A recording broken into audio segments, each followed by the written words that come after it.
think if there's one thing that we want you to take away from this event today is that it is possible to have bipolar disorder and to have a mentally healthy pregnancy and postpartum.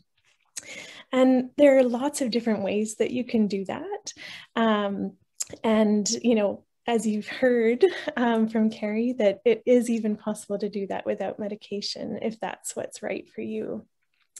And so I wanted to share a little bit more about what we know from research. We know that there is an increased chance of having episodes in the postpartum if you have bipolar disorder. And so there's research suggesting that there's maybe a 25 to 50% chance of postpartum depression, which means that there's a 50 to 75% chance that you wouldn't have postpartum depression. And then there's some research to say that there's about a 30% chance of having postpartum psychosis. And that means that there's about a 70% chance not to have an episode of postpartum psychosis. And just to elaborate a little bit on what those are, you know, I'd imagine, you know, if you have a diagnosis of bipolar disorder, then you're familiar with depression. So I won't go into that in very much detail, but postpartum psychosis, you know, maybe not everyone is as familiar with.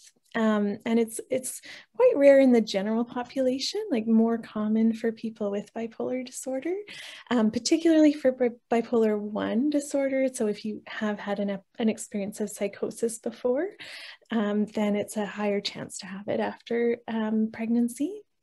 And with that, it's an experience of losing touch with reality. But often the part about postpartum psychosis that's a little different than regular psychosis is that it's actually very manic in nature. So there's some sort of discussion in the literature about, you know, what the best name for it is.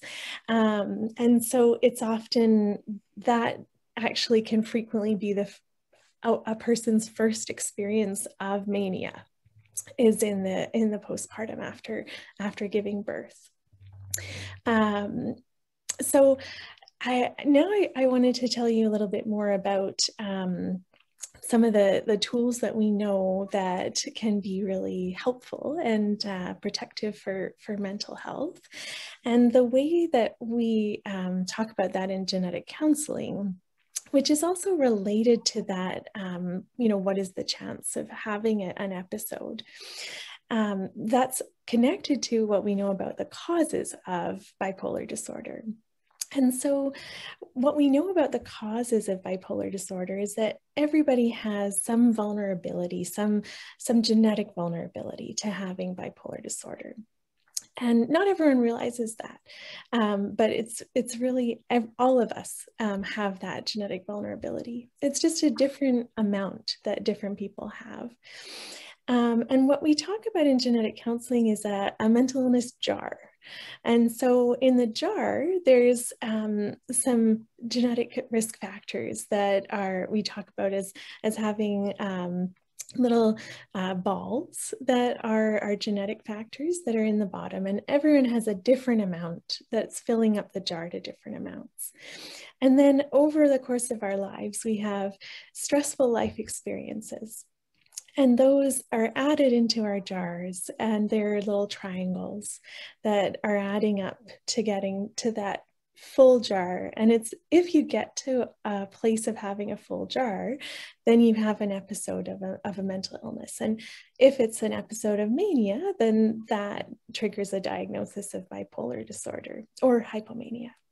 And so what we know, though, is there are things you can do to take out some of those environmental factors, some of those life stressors, to get back to a place where you're mentally well.